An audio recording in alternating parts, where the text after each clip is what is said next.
The sound of horses thundering past the barn made Clara Peterson press herself deeper into the hay, her breath catching in her throat as dust motes danced in the slanting light from the cracks in the wooden planks above. She had been running for 3 days straight, ever since she witnessed something she was never supposed to see.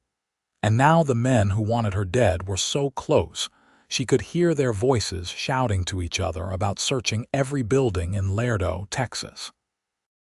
The year was 1876, and Clara had made the mistake of walking past the back room of the Silver Dollar Saloon at the wrong moment, seeing the marshal himself counting out stacks of money with a known outlaw. When their eyes met through the window, she knew her life would never be the same.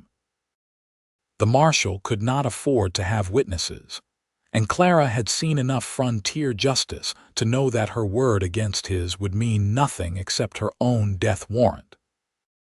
She had fled into the night with nothing but the clothes on her back and the small amount of money she kept hidden in her boot. Her parents had died 2 years ago from fever, leaving her alone in the world at 22 years old, working as a seamstress to make ends meet. Now even that simple life was gone, burned away in an instant by what she had seen. The barn she had chosen belonged to a ranch on the outskirts of town, far enough from the main street that she hoped the men would not search this far. She had climbed into the hayloft just as dawn broke, burrowing deep into the sweet-smelling hay and praying that whoever owned this place would not discover her before nightfall when she could run again. Below, she heard the barn door creak open.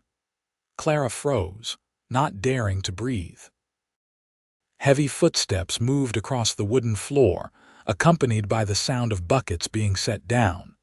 A man's voice, low and calm, spoke to what must have been horses in their stalls.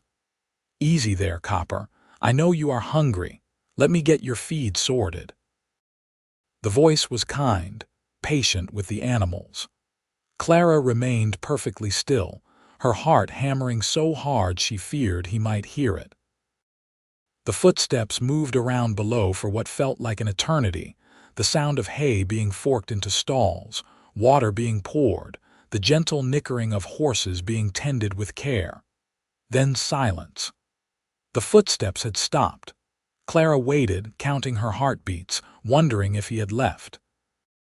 Then she heard the creak of the ladder leading up to the loft. She had nowhere to run. The loft was large but open, with only the piles of hay for cover. As the man's head appeared above the floor level, Clara shrank back, knowing it was hopeless but unable to stop herself from trying to hide. He was tall, probably in his late 20s, with dark hair that needed cutting and eyes the color of warm whiskey. He wore dusty work clothes and a hat that had seen better days. When he spotted her, he stopped climbing, his hands still on the ladder, his expression more curious than angry. "Well now," he said quietly. "That explains why Copper was acting nervous. Horses always know when there is someone new around." Clara said nothing, watching him warily, ready to bolt even though there was nowhere to go except down, and he was blocking the ladder. He climbed the rest of the way up, moving slowly, deliberately, like someone trying not to spook a wild animal. When he stood at his full height, Clara could see he was easily over 6 feet tall, broad-shouldered from years of ranch work. He kept his distance, making no move toward her. "You are hiding from someone," he said. It was not a question. Clara swallowed hard. Her throat was dry from fear and thirst. She had not drunk anything since yesterday. "Please," she whispered, "please do not tell anyone I am here." "Who is after you?" His voice remained calm, measured. "Are you a thief?" "No." The word came out more forcefully than she intended. "I saw something I should not have seen. Bad men want to make sure I cannot talk about it." He studied her face for a long moment, and Clara wondered what he saw. She knew she must look terrible, her dark blonde hair falling loose from its pins, her dress torn and dirty from days of running and hiding. But something in his expression softened. "The men who just rode past," he said. "They were asking about a woman matching your description. Said you were dangerous, a criminal." Clara's heart sank. Of course they would say that. Of course the marshal would paint her as the villain. "I am not," she said, her voice breaking. "I promise you I am not. I just saw something and now they want me dead for it." He was quiet for another moment, his eyes never leaving her face.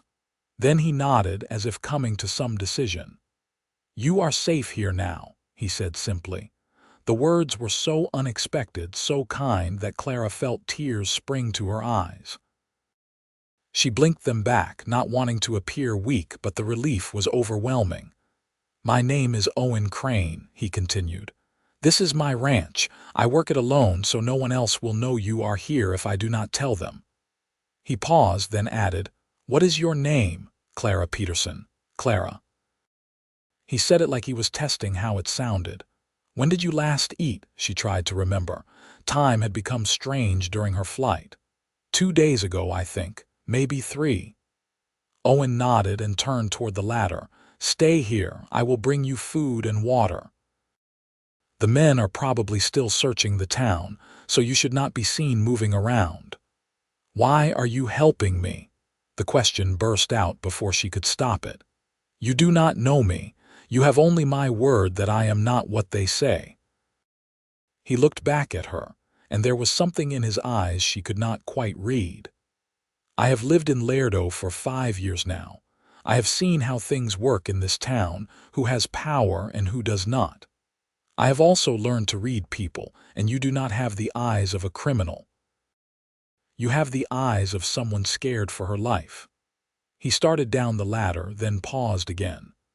"Besides, my mother always taught me that when you have the power to help someone, you do it. No questions asked." Then he was gone, his footsteps fading as he left the barn. Clara sat in the hay, trembling with a mixture of relief and lingering fear. She did not know this man, did not know if she could truly trust him, but what choice did she have? She was out of options, out of places to run. True to his word, Owen returned within half an hour carrying a basket covered with a cloth.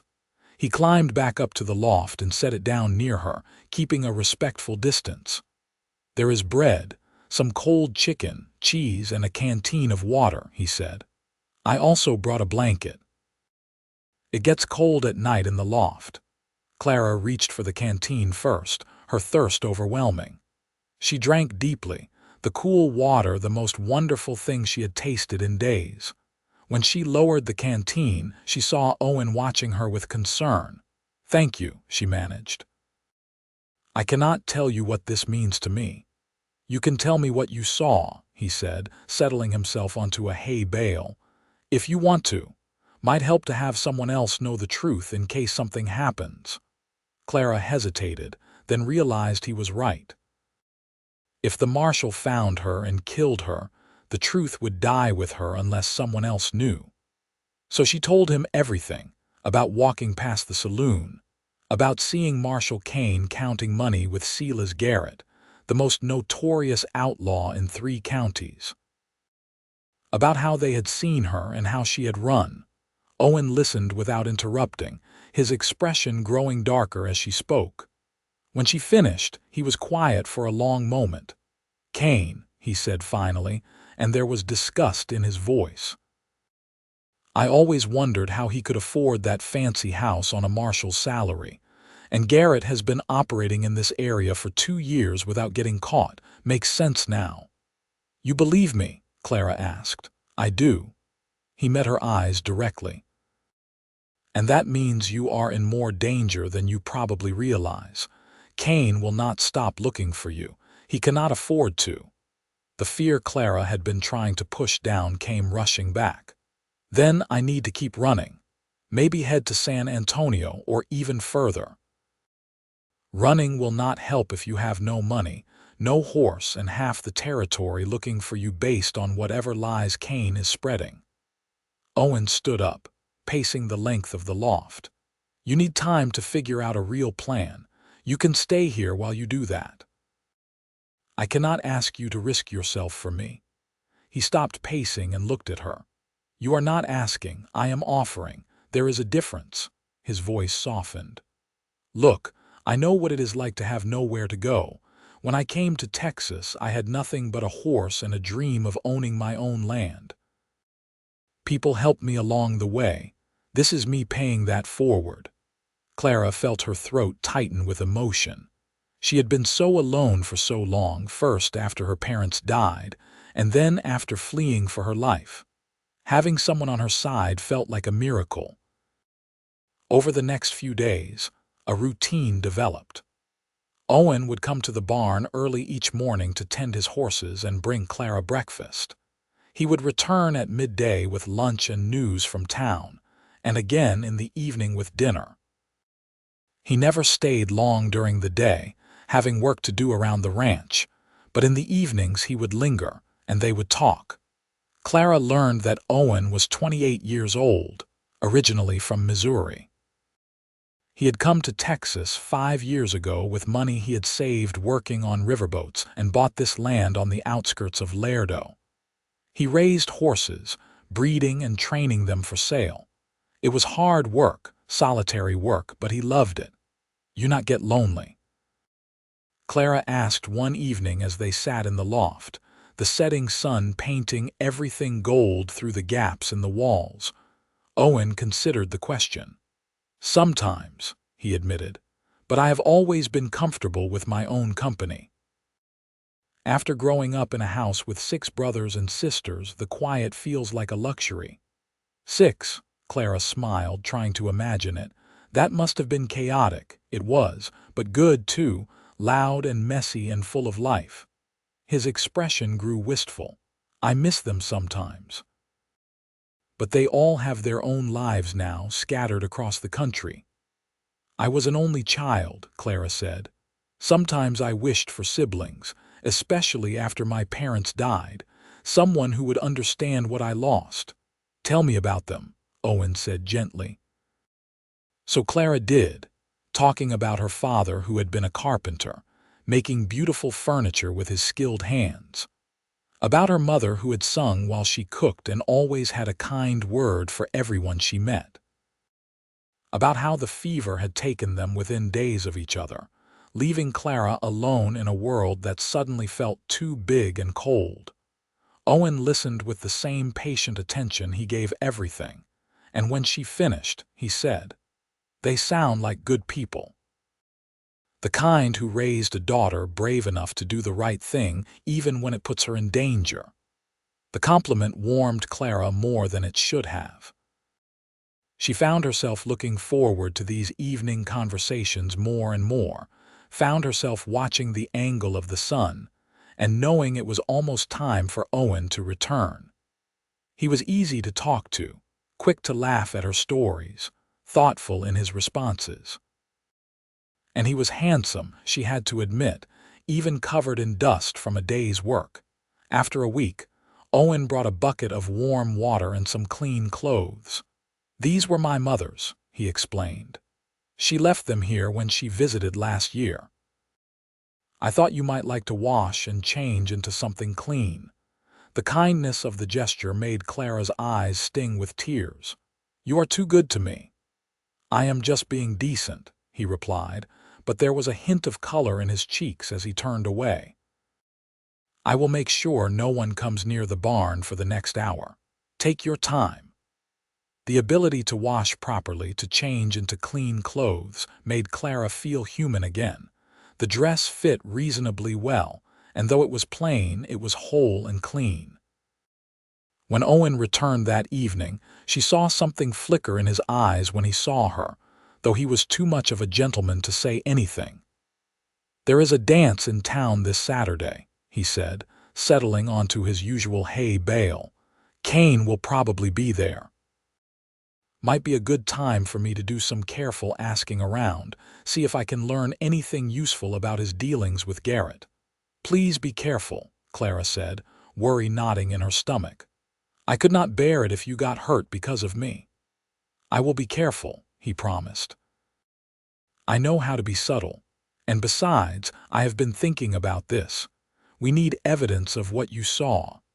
Your word alone will not be enough, especially against a marshal. But if we could prove the connection between Kane and Garrett, maybe with documents or witnesses to their meetings, that would be different. How would we get that kind of evidence? I do not know yet, Owen admitted, but I am working on it. The night of the dance, Clara waited anxiously in the loft.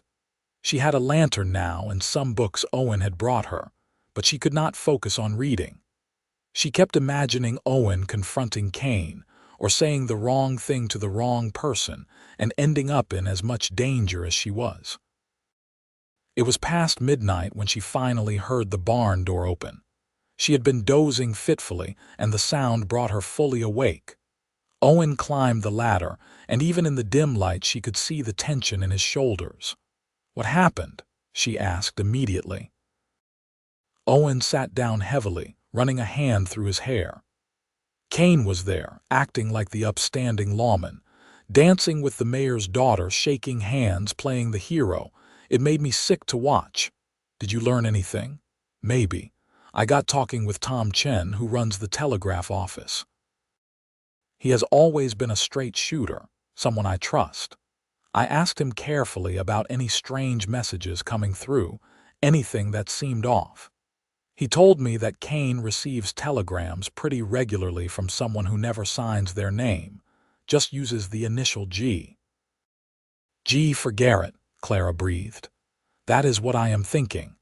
Tom said the messages are always brief, usually just a time and place.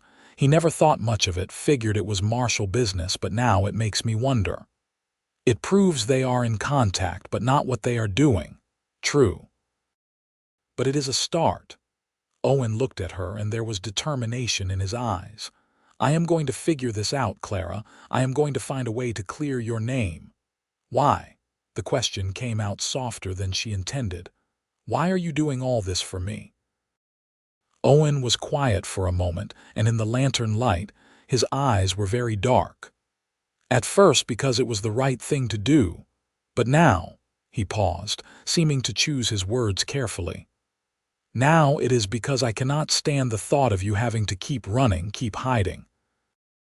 You deserve better than that."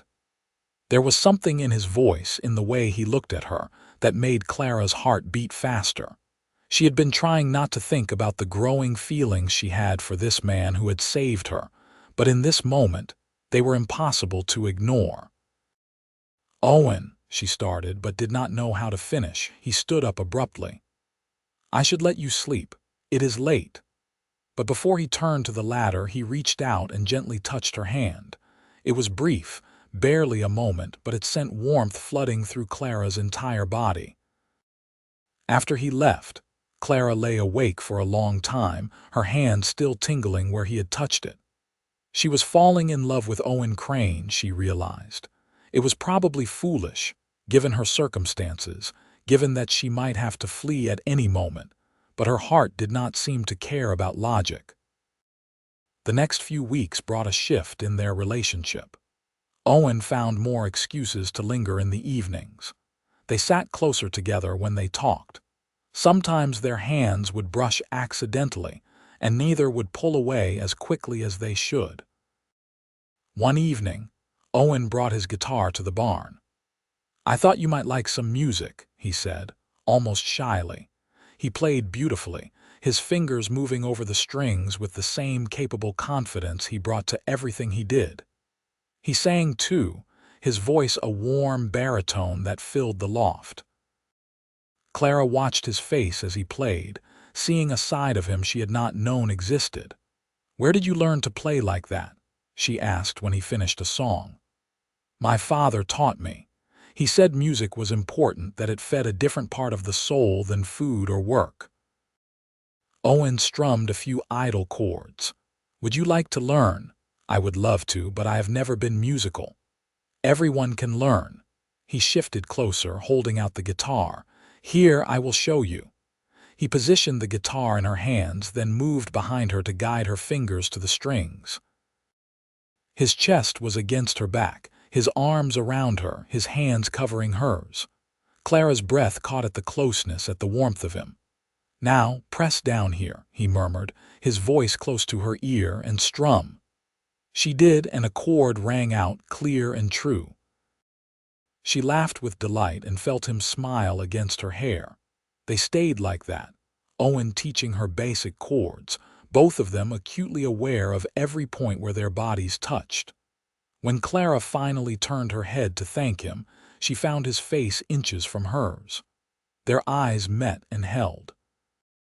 "Clara," Owen said, his voice rough, "I should not. You are under my protection, and it would not be right to take advantage." "You are not taking advantage," Clara whispered.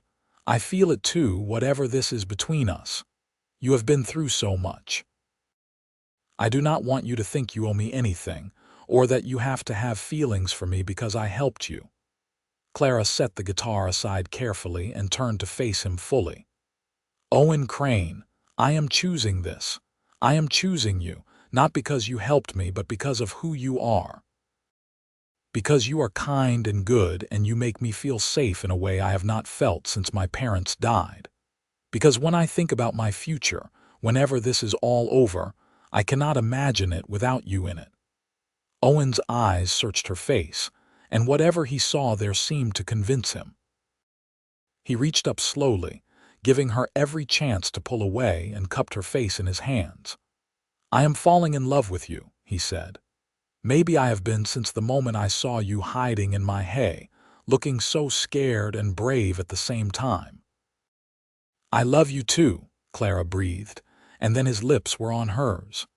The kiss was gentle at first, tentative, but it quickly deepened as weeks of restrained feelings poured out. Owen's arms came around her, pulling her close, and Clara melted into him, her hands fisting in his shirt. He kissed like he did everything else, with complete focus and care, making her feel cherished and desired all at once. When they finally broke apart, both breathing hard, Owen rested his forehead against hers. "We will figure this out," he promised. "We will find a way to clear your name, and then we will have all the time in the world." "I believe you," Clara said, and she did. With Owen beside her, anything felt possible, but the world was not done testing them yet. 2 days later, Owen returned from town with troubling news. "Kane has increased the reward for your capture," he said grimly. $500. That is enough to bring bounty hunters from 3 states over." Clara felt cold dread settle in her stomach. "Maybe I should leave. If I go now, head west, I could disappear in California or somewhere Kane cannot reach." "No." Owen's voice was firm. "You would never make it that far alone, not with that kind of money on your head. Every drifter and desperate man between here and there would be looking for you." "Then what do we do?"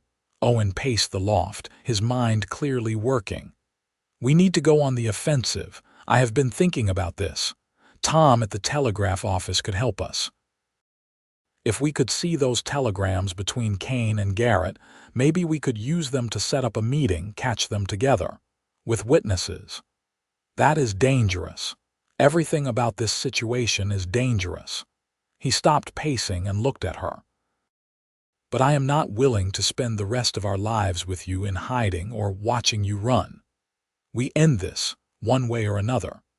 Over the next week, Owen carefully cultivated his friendship with Tom at the telegraph office. He learned that Kane received telegrams like clockwork every Monday morning. He also learned that Tom was not as loyal to the marshal as Kane might have thought. "Tom lost his brother to one of Garrett's raids 3 years ago," Owen told Clara. "When I hinted that Kane might not be the lawman he appears to be, Tom was very interested in hearing more. With Tom's help, they hatched a plan. The next telegram that came for Kane, Tom would let them see it. If it was another meeting arrangement, they would alert the territorial judge who was due to visit Lerdo in 2 weeks. Judge Morrison had a reputation for being incorruptible, and with him as a witness to Kane and Garrett meeting, the marshal's denials would be useless. It was risky. Everything depended on timing and luck, but it was the best chance they had. The Monday the telegram came, Owen rode into town as usual.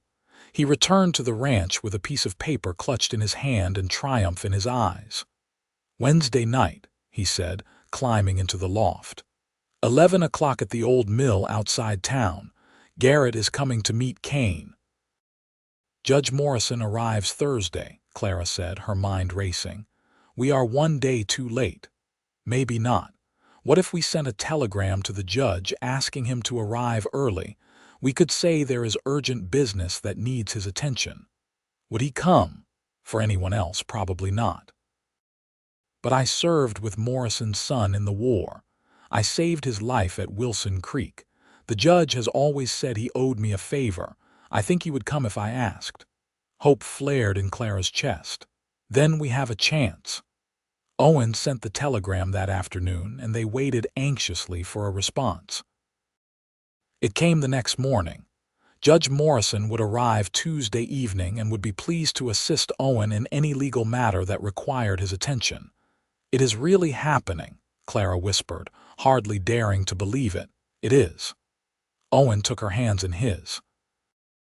"By Thursday this could all be over. You could be free." That night, lying in the hay with Owen's arms around her, Clara let herself imagine a real future. Marriage, a home, maybe children someday. All the normal things that had seemed impossible just weeks ago. "What will we do?" she asked. When this is over." Owen's arms tightened around her. "Well, I was hoping you might consider staying here on the ranch with me." He paused. "As my wife, if you will have me." Clara turned in his arms to face him. "Is that a proposal, Owen Crane?" "It is the worst proposal in history, I know. I do not have a ring, and we are lying in a barn, and you are still technically a fugitive. But yes, I guess it is." He touched her face gently. "I love you, Clara. I want to spend my life with you. I want to wake up next to you every morning and fall asleep with you every night. I want to build something real and lasting with you. So yes, I am asking you to marry me." Tears spilled down Clara's cheeks, but she was smiling. "Yes, yes, I will marry you. I cannot think of anything I want more." They sealed the promise with a kiss that was sweeter than any before it, full of hope and love, and the future stretching out before them. Tuesday evening, Judge Morrison arrived at Owen's ranch. He was a distinguished man in his 60s, with steel-gray hair and sharp eyes that seemed to miss nothing. Owen met him at the house, and Clara watched anxiously from the loft as they spoke. When Owen brought the judge to the barn to meet her, Clara was terrified. This man held her fate in his hands, but the judge's eyes were kind when he looked at her. "Miss Peterson," he said, "Owen has told me your story. I would like to hear it from you as well, if you do not mind." So Clara told it again, every detail of what she had seen that night. The judge listened without interrupting, his expression growing more serious as she spoke. "And you are certain it was Marshal Kane and Silas Garrett?" he asked when she finished. "I am certain, Your Honor. I saw them both clearly." The judge nodded slowly. "Tomorrow night we will see if your story holds up. If it does, I promise you will have justice. If it does not, well, we will cross that bridge when we come to it." It was not the ringing endorsement Clara had hoped for, but it was fair, and she respected that. Wednesday dragged by with agonizing slowness. The plan was simple. Owen and Judge Morrison would hide near the old mill and observe the meeting between Kane and Garrett. The judge's presence as a witness would be enough to arrest both men and start a proper investigation. Clara wanted to go with them, to see Kane's downfall with her own eyes, but both men insisted it was too dangerous. If something went wrong, she needed to be safe. "If we are not back by dawn," Owen told her, holding her close, "take my best horse and ride to San Antonio. I have written you a letter of introduction to a friend there who will help you. Do you understand?" "Nothing is going to go wrong," Clara insisted, but she took the letter and tucked it in her bodice. "I love you," Owen said, kissing her deeply. This time tomorrow we will be planning our wedding. I love you too. Be careful." She watched from the loft as Owen and the judge rode away into the darkness, and then there was nothing to do but wait. The hours crawled past. Clara tried to sleep but could not. She paced the loft, prayed, and watched the stars move across the sky through the cracks in the roof. As midnight came and went, her anxiety grew. What was happening at the mill? Were Owen and the judge safe? Had Kane and Garrett even shown up? It was nearly 2 in the morning when she heard horses approaching. Clara tensed, ready to run, but then she heard Owen's voice calling her name. "Clara, we got them. It worked." She scrambled down the ladder so fast she nearly fell, and then she was in Owen's arms and he was lifting her off her feet, spinning her around. "They came," he said, his voice full of triumph. "Kane and Garrett both. We heard everything." Garrett was giving Kane his cut of the last robbery, and they were planning the next one. The judge heard every word. Judge Morrison, still sitting on his horse, nodded gravely. "I have issued warrants for both men. They are in custody as we speak, and Marshal Kane's deputy, who I have reason to believe is clean, is holding them. Miss Peterson, you are no longer a wanted woman.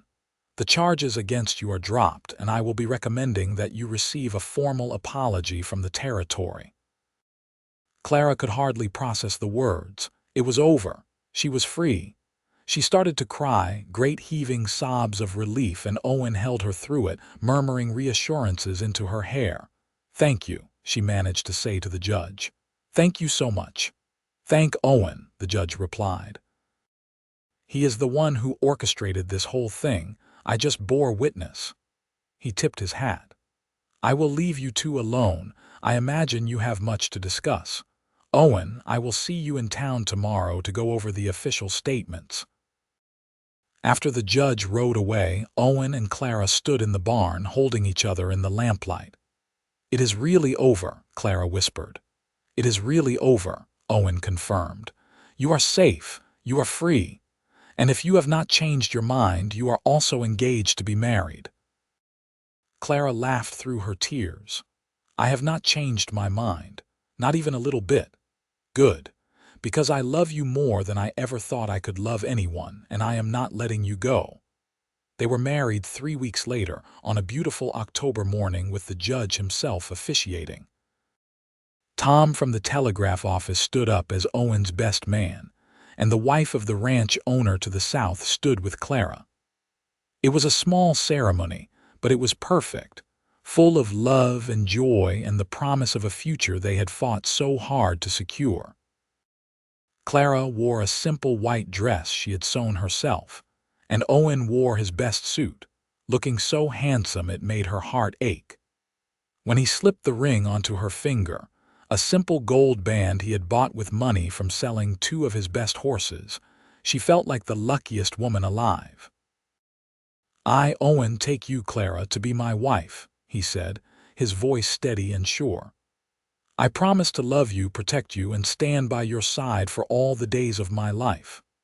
"I, Clara, take you, Owen, to be my husband," she replied, her voice thick with emotion. "I promise to love you, trust you, and build a life with you that honors the gift we have been given." When the judge pronounced them husband and wife and Owen kissed her, Clara felt like she could fly. All the fear, all the pain of the past months melted away, leaving only joy. The town of Lerdo slowly learned the truth about what Marshal Kane had done. Silas Garrett, offered a reduced sentence in exchange for testimony, provided evidence of years of corruption. Kane was sent to prison, along with 2 of his deputies who had been involved in the scheme. The town got a new marshal, a fair man who actually did the job he was paid for. Clara's name was fully cleared, and the story of the brave seamstress who had helped bring down a corrupt marshal became local legend. But Clara cared little for fame. She cared about the life she was building with Owen. Living on the ranch was hard work, but Clara threw herself into it with enthusiasm. She learned to tend the horses, to manage the household, to help Owen with the breeding program he was building. She also reopened her seamstress business, working from home, and found she had more clients than ever. Their first year of marriage was filled with joy and discovery. They learned each other's habits, quirks, and dreams. Owen taught Clara to ride properly, and she taught him to dance.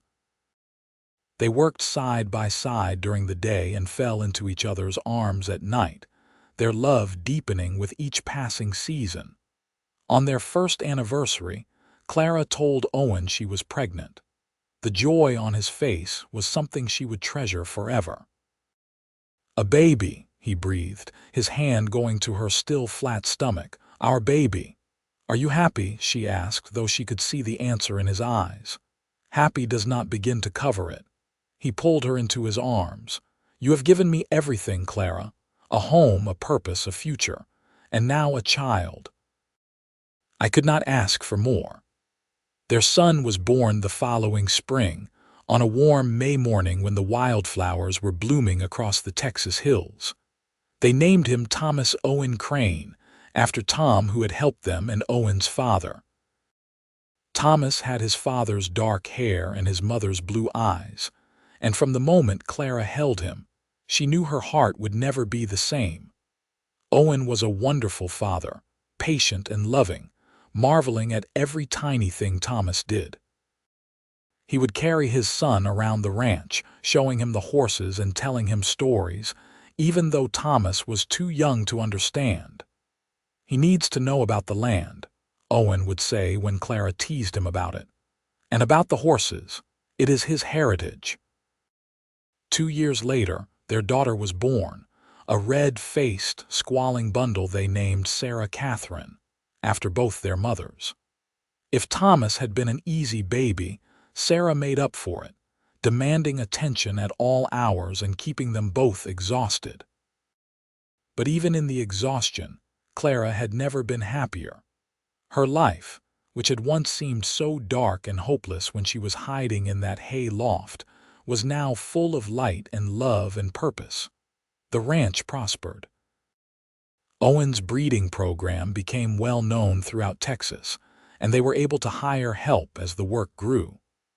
Clara's seamstress business expanded too, and she took on an apprentice, a young woman from town who reminded Clara of herself at that age.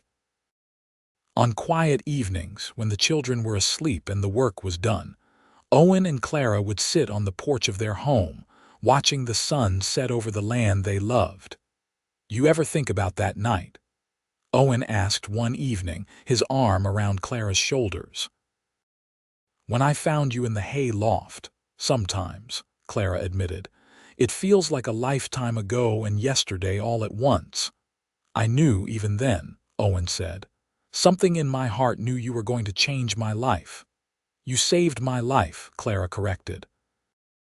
"We saved each other," Owen said, kissing the top of her head. "You gave me a reason to be more than just a man working his land. You gave me a family, a future, a purpose beyond myself." Clara turned in his arms to face him. Even after years of marriage, the sight of him still made her heart skip. "I love you, Owen Crane, more today than yesterday and less than tomorrow." "I love you too, Clara Crane, always and forever." As the years passed, their family continued to grow. Another son named Matthew arrived when Sarah was 4. And then, when Clara was 32, their youngest daughter, Emily, completed their family. The ranch became a place of laughter and life, with children running through the fields and horses grazing in the pastures. Owen expanded the house, adding rooms for their growing family, and Clara filled it with warmth and love. Thomas grew into a serious, thoughtful boy who loved the horses as much as his father did. He would spend hours in the stables, learning everything Owen could teach him about breeding and training. Owen knew that one day the ranch would pass to Thomas, and he took pride in preparing his son for that responsibility. Sarah was wild and free-spirited, always climbing trees and getting into mischief. She had no interest in sewing or cooking, preferring to ride the range with her father and brothers. Clara loved her fierce independence, even when it made life more challenging. Matthew was the peacemaker of the family, always smoothing over conflicts between his siblings and making everyone laugh with his stories and jokes. And Emily, the baby, was sweet and gentle, content to sit with Clara while she sewed and listen to stories about the old days. Judge Morrison became a regular visitor to the ranch, often stopping by when his circuit brought him near Lerdo.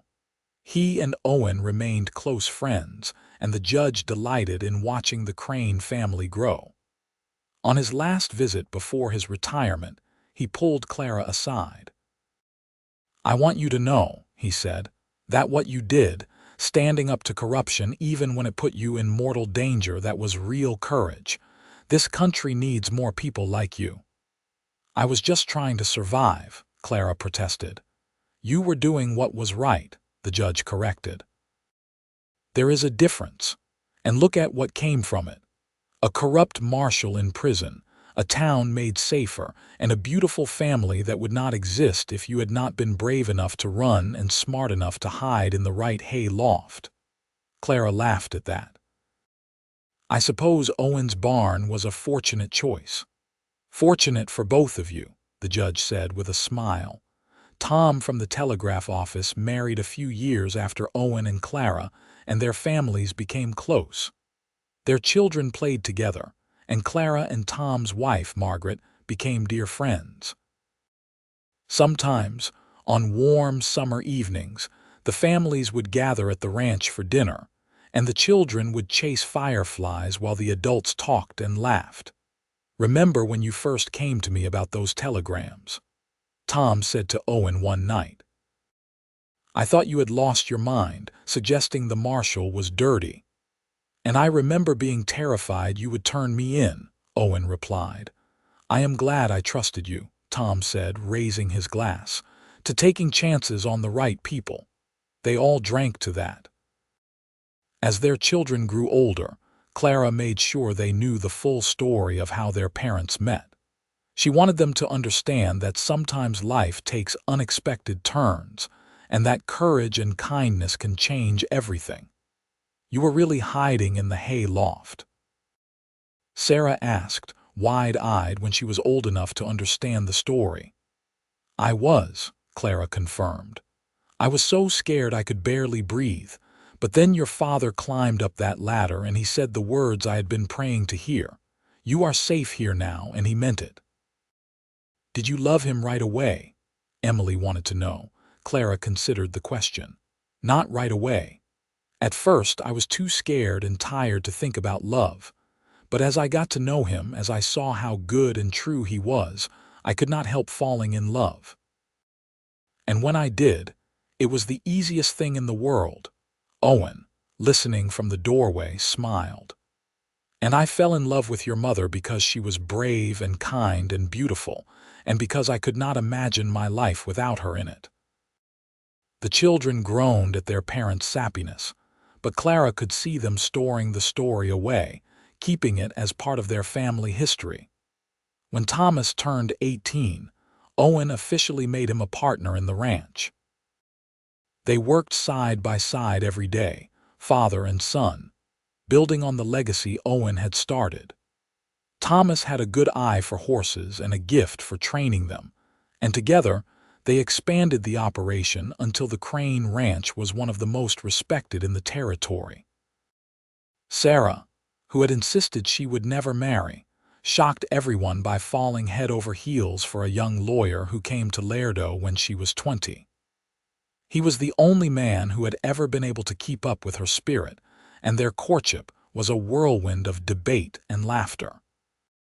They married on the ranch, of course, and Clara cried happy tears through the whole ceremony. Matthew became a teacher, drawn to books and learning in a way that mystified his ranching family but filled them with pride. He opened a school in Lerdo and became known as the best educator in the county. He married one of his fellow teachers, a smart, kind woman named Rachel, and they had 3 children who visited the ranch every summer. Emily, true to her gentle nature, became a nurse, training in San Antonio and then returning to Lerdo to care for the sick and injured. She married a doctor, and together they brought modern medicine to the area, saving countless lives. As Owen and Clara grew older, they watched with pride as their children built their own lives while still remaining close to the family and the land that had raised them. The ranch house, expanded many times over the years, was always full of grandchildren during holidays, their laughter echoing through the rooms. On their 30th wedding anniversary, Owen surprised Clara with a trip back to Missouri, where they visited his family. It was bittersweet, seeing how everyone had aged and changed, but it was also wonderful to reconnect with his brothers and sisters and meet nieces and nephews Clara had only heard about. "Your wife is remarkable," Owen's mother told him, pulling him aside one evening. "You chose well, my son." "She chose me too," Owen replied. "I am the luckiest man alive." They returned to Texas after a month, both agreeing that while it was good to visit, their home was in Lerdo on the ranch, surrounded by the family they had built.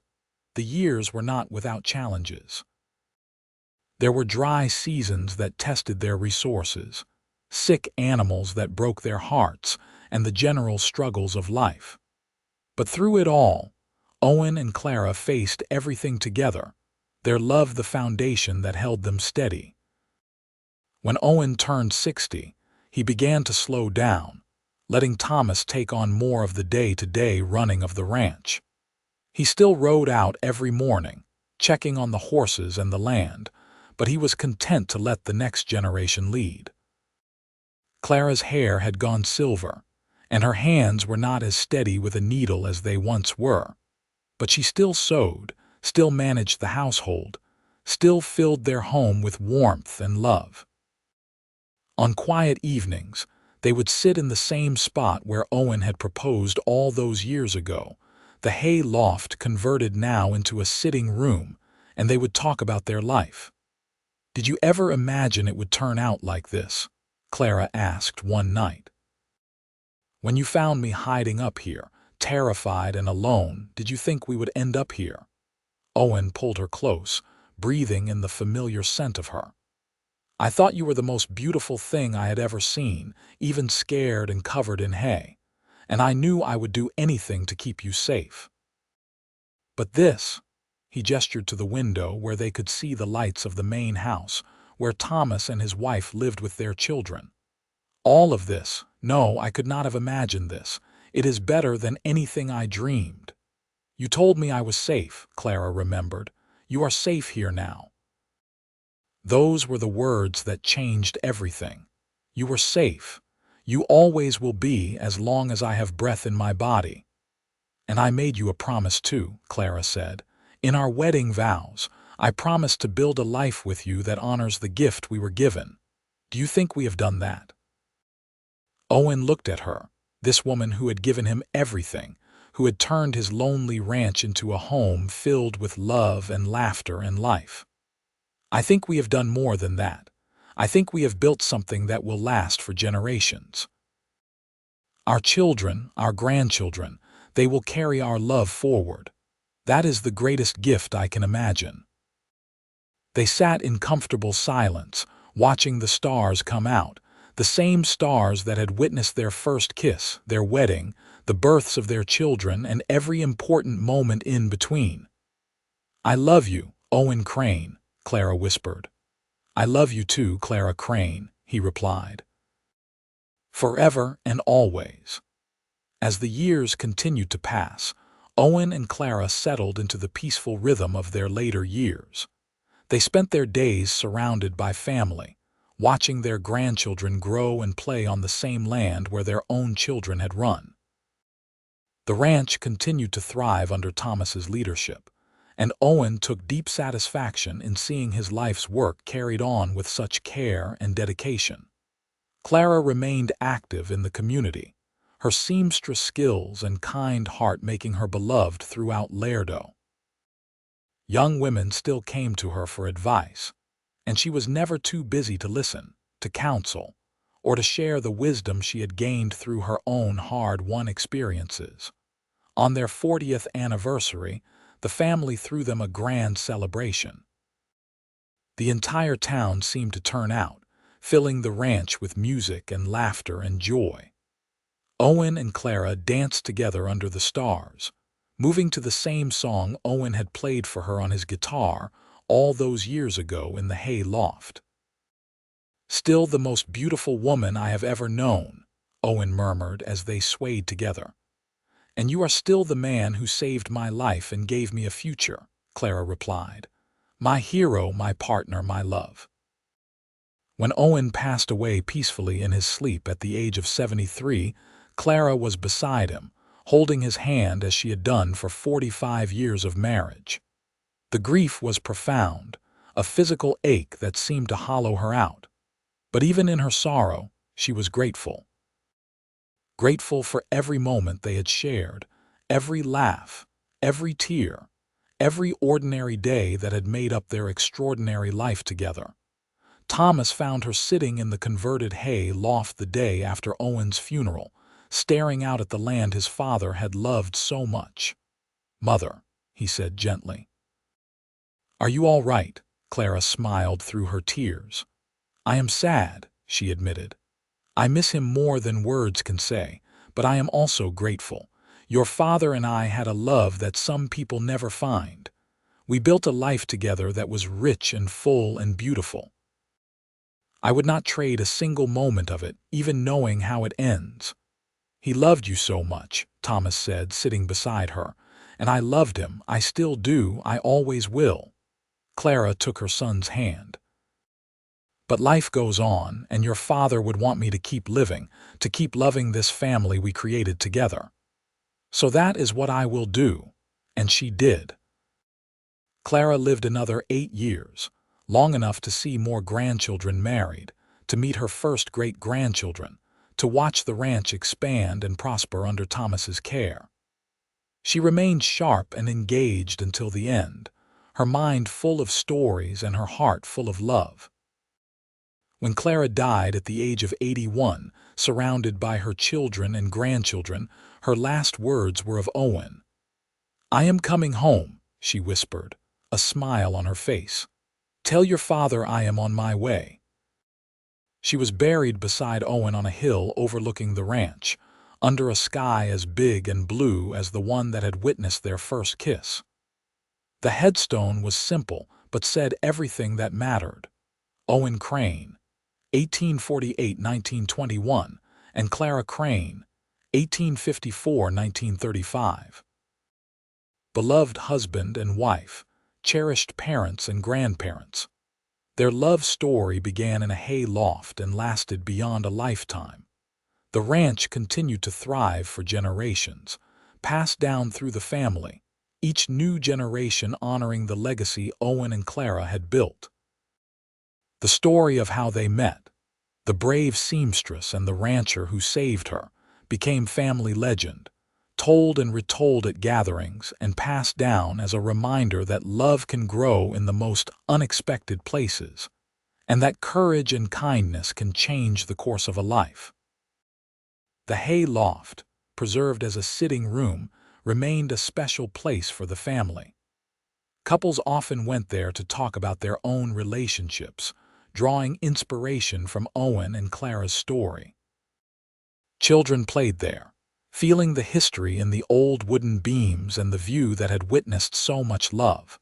On the 100th anniversary of Owen and Clara's wedding, their great-great-grandchildren gathered at the ranch for a celebration. They stood in that hay loft, now carefully maintained as a historical room, and raised a toast to the couple whose love had started it all. "To Owen and Clara," they said together, "may we all be so lucky in love." And on the wind that swept across the Texas prairie, through the hay fields and the stables where Owen had first found Clara hiding all those years ago, it seemed their spirits danced together still, their love as enduring as the land they had cherished, their story a testament to the power of compassion, courage, and a heart brave enough to choose love even in the darkest of times. The ranch stood as a monument to what they had built together, not just the physical structures of wood and stone, but the legacy of love that had grown from a single moment of kindness, from 5 simple words spoken in a barn on a desperate morning so long ago. "You are safe here now.